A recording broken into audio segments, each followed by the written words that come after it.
வணக்கம், good morning, happy morning, wonderful morning. இன்றைக்கி என்ன டாபிக் எடுத்துகிட்டு வந்திருக்கோம் வினோத்னு பார்ப்போம். நீங்கள் கோவத்தை பற்றி பேசலான்னு வந்திருக்கேன். கோவம் வந்து ஏன் வருது, நம்மளால் என்ன பண்ண முடியும் கோவத்தினால? Why is it so destructive? இது வந்து ஃபஸ்ட்டு நான் கோவங்கிறது கேட்டது வந்து செகண்ட் சாப்டர் ஆஃப் கீதையோட 2வது சாப்டர் சாங்கிய யோகம்னு ஒன்று இருக்குது, பாத் ஆஃப் நாலேஜ்னு. அதுதான் most lucid explanation of anger எனக்கு தெரிஞ்சது. அதுதான், அதுவும் சங்கராவோட எக்ஸ்ப்ளனேஷன் பார்த்தது. When you are overly attached to something, it can be anything. It can be a goods, it can be an object, it can be a person, it can be a position, it can be whatever it is. If you are overly attached to it, you desire that very badly. அது நம்மளுக்கு அது எப்படியாவது கிடைக்காதாங்கிற ஒன்று. That excessive attachment and desire, அதில் உனக்கு ஏதாவது ஒரு பாதம் வந்துருச்சுன்னா, இம்பிடிமெண்ட் வந்ததுன்னா உனக்கு கோபம் வரும். அந்த கோபம் வந்துடுச்சுன்னு வச்சுக்கோ, அண்ட் சம்படி ஃபேன்ஸ் தட் ஆங்கர்னு வச்சுக்கோ, are you fan it yourself. Most of நம்மளே அதை விசிறி ஊற்றி நம்மளே ஊதுவோம். ஊதினோன்னா நம்மளுக்கு அன்கண்ட்ரோலபிள் ரேஜ் அண்ட் டெம்பர் வரும். இந்த அன்கண்ட்ரோலபிள் ரேஜ் அண்ட் டெம்பர் வந்ததுன்னா it affects our brains, and especially இந்த பிரெயின் சென்ஸ் ஆஃப் டிஸ்கிரிமினேஷன், எது தப்பு எது ரைட்டுங்கிற, நம்மளுக்கு எது கரெக்டு எது தப்புங்கிறத நம்மளை மறைச்சிடும். ஒன்ஸ் அது மறைச்சிருச்சுன்னு வச்சுக்க, you do not have access to the brain. That is, மூளைக்கு உனக்கு ஆக்சஸ் இருக்காது. Then your reaction is because of temper, not of thought process. நம்ம ஒன்று பண்ணுறதுக்கு முன்னாடி நம்ம யோசித்து செய்வோம். when you are angry and when you are real temper, you lose your sense of brain-ஐ யூஸ் பண்ணணுங்கிறது. So you are delusional. ஒரு பைத்தியம் பிடிக்கிற மாதிரி ஆடுவது. இந்த பைத்தியம் பிடிச்ச ஆடுறச்ச you tend to destroy things and ruin yourself.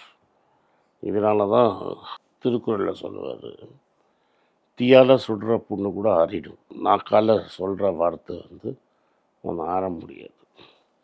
And நீ கோவத்தில் இருக்கும்போது you say things so that you want to hurt the other person. And since you are delusional, you don't, உன்னால் அதை திரும்பி எடுத்துக்க முடியாதுங்கிறத உனக்கு புரியாது. அண்ட் பல வருஷங்கள் கழித்து when you least expect it is when you are paid back in full. So கோவத்தோட இதே வந்து excessive attachment to desire and attachment to object senses, அதுலேருந்து தான் வருது. இன்னொன்று இதுன்னா, இந்த மாதிரி கோவம் வரும்போது நீ தவறுன்னு தெரியும் போது கூட why do you find it so hard to admit you are wrong? ஏன்னா தவறுன்னு தெரியாது உனக்கு. ஆப்போசிட் பர்சனுக்கு நீ தப்புன்னு தெரியும், உனக்கு தெரியாது. ஏன்னா உன்னோட கண்ணை மூடி உன்னோட ஆக்சஸ் டு பிரெயினே இருக்காது. So even when you know you are wrong, you will do it to score points and deliberately hurt the other person. It's uncontrollable. But once நீங்கள் காம் டவுன் ஆன பிறகு உங்கள் தவறு உங்களுக்கு தெரிய வரும்போது அந்த ஃப்யூச்சர் டேமேஜை கண்ட்ரோல் பண்ணுறதுக்கு என்ன வாய்ப்பு? ரொம்ப கஷ்டம். அண்டு உனக்கு சாரி சொன்னால் போகாது, உனக்கு கில்ட்டு தான் இருக்கும். சாரி சொல்லுவேன், தி அதர் ஃபெல்லோ வந்து அப்பா இவன் திட்டான் ஒழிஞ்சுதுன்னு அவன் போயிடுவான். But that guilt will be there with you for life. நீங்கள் சொல்கிறீங்கல்ல, இது வந்து பல வருஷம் கழிச்சு திருப்பி உங்களுக்கு இன்ட்ரெஸ்டோட வரும்னு. ஆமாம், அதை எப்படி நிறுத்துது? ஏன்னா ஒன்ஸ் இயர் நீங்கள் தப்பு பண்ணிட்டீங்கன்னு சொல்லிட்டீங்க, ஆனால் அந்த தவறுக்கு என்ன ரிடம்ஷன் வந்து உங்கள் கையில் இருக்கா, அது அதர் பர்சன் கையில் தான் இருக்குது. Okay, redemption is not in your hand இல்லையா? நீ பண்ணுறத பண்ணிட்ட. ஸோ தி அதர் பர்சன் தான் போனால் போகிறதுன்னு உன்னை மன்னிச்சு விடணுமே தவிர, நீ எவ்வளோ மன்னிப்பு கேட்டாலும் அவன் மன்னிச்சு விடணும்னு அவசியமே கிடையாது. ஸோ மன்னிப்பு கேட்கல பாயிண்ட்டே கிடையாது அப்படின்னா. ஆமாம், அது உன்னோட ஈகோ சாட்டிஸ்ஃபேக்ஷனுக்கு. ஓகே. ஸோ மன்னிப்பு கேட்கறதும் மன்னிப்பு கேட்காத இருக்கிறது வந்து உன்னோட ego function. At least you are acknowledging I made a mistake. Okay. So And acknowledgement if- purely வந்து ஃபார் த சேக் ஆஃப் அக்னாலஜ்மெண்ட்க்கு இல்லை தான். ஃபார் உனக்கு க்ளோஸர் கிடைக்கும். கரெக்ட். எக்ஸ்பெக்டேஷன் வந்து அதர் பக்கத்துலேருந்து வந்து உங்களுக்கு ஏதாவது வரணும்னு எதிர்பார்க்கறது வந்து தப்பு. உனக்கு நீ பண்ணது தப்புன்னு உனக்கே தெரிஞ்சு உனக்கு ஒரு க்ளோஸருக்காக தான் அது. அதர் பர்சன் நீ நாட் அக்செப்ட். அதான் பெரிய மனசு. அவன் அக்செப்ட் பண்ணிக்காதது அவனோட அக்செப்ட் பண்ணிக்காதது அவனோட மனசு. But it is a great effort for a human being. ஒரு மனுஷனுக்கு நான் பண்ணது தப்பு, நான் பேசினதெல்லாம் தப்பு அப்படின்னு பப்ளிக்காக அவனுக்கு ஆப்போசிட்டில் இருக்கிறவன்கிட்ட போய் ஒத்துக்கிறதுங்கிறது ரொம்ப கஷ்டம். ஆமாம். இப்போ நான் ஒரு பொசிஷன் எடுத்து உன்னோட ஆர்கியூ பண்ணுறேன். பல வருஷம் நம்ம ஆர்கியூமெண்ட்டு போகிறது. I am you are abusive to me, I am abusive to you, or I am abusive to you. And then I realise என்னோட என்டையர் ஃபவுண்டேஷன் ஆஃப் ஆர்கியூமெண்ட்டே தப்புன்னு. Then for me to acknowledge at self is great difficulty. Acknowledge பண்ணிட்டு சும்மா இருக்கிறது தான் முக்கால்வாசி பேர் பண்ணுவாங்க. But to search out the other person and say, boss என்னோட ஃபவுண்டேஷன் ஆஃப் ஆர்கியூமெண்ட்டே தப்பு, ப்ளீஸ் ஐ எம் சாரி, நான் பண்ணது தப்பு, ஐ ரிக்ரெட் இட்டு நீ சொல்கிறது இஸ் எக்ஸ்ட்ரீம் கரேஜ். ஆனால் அந்த ஸ்டெப் வரதுக்கு முன்னாடி you have to forgive yourself. இல்லை, you have to forgive yourself and you have to say yes I made a mistake. ஏன்னா அதில் தான் முக்கால்வாசி பேர் அந்த தவறு தான் செய்கிறாங்க. They don't forgive themselves first.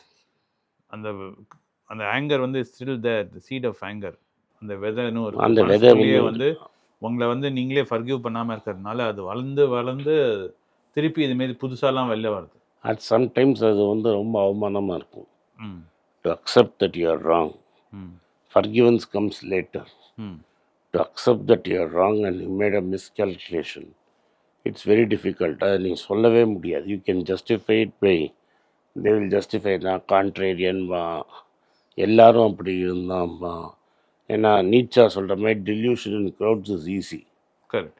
So நீங்கள் யார் இது வந்து வில் சே உங்கள் ஹிஸ்டாரிக்கல் ஃபிகர்னு சொல்லும்போது இந்த பர்சன் தான் எக்ஸாம்பிளரி ஆங்கர் கண்ட்ரோல் மேனேஜ்மெண்ட்டில் இருந்தாங்க.